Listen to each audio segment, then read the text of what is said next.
Guys, আজকে একটা মাহফিলের দিন, তাই মাহফিলের তওয়ারক হিসেবে যে খিচুড়িটা রাঁধা হয়েছে সেটা এখন ডেক থেকে ঢেলে ছড়িয়ে নেওয়া হচ্ছে, যেন এটা ঠান্ডা হয়ে যায় এবং প্যাকেটিং করতে সুবিধা হয়।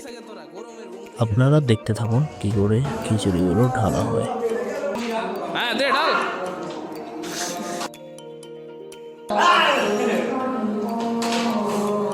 জানা গাইস, এইদিকে দেখতে পাচ্ছেন আমাদের খিচুড়ি ঢালা হচ্ছে আপনাদেরকে খাওয়ানোর লিগা।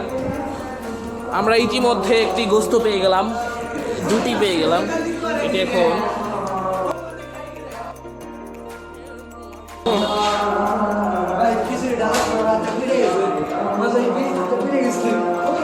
তো এই তো দেখতে পাচ্ছেন আমাদের এক ভাইয়ের হাত পুড়ে গিয়েছে খিচুড়ি দিতে, তো তার জন্য দোয়া করবেন।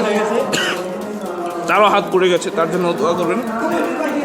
সুস্থ আছে এনি, এর একে সবাই লাথি মারবেন। সাইরা দেবো কিন্তু সাইরা দেবো। তো দেখতে পাচ্ছেন খিচুড়ি অহরাহর মনে যাচ্ছে এর উপরে শুয়ে পড়ি, কিন্তু শুতে পারবো না।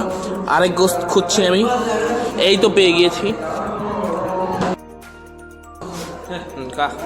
দেখতে পাচ্ছেন এখান থেকে অহরহর খিচুড়ি খাচ্ছে তারা। এখান থেকে একটা রেসিপি খুবই ভালো হয়েছে। তো তোমরা কাজ করো।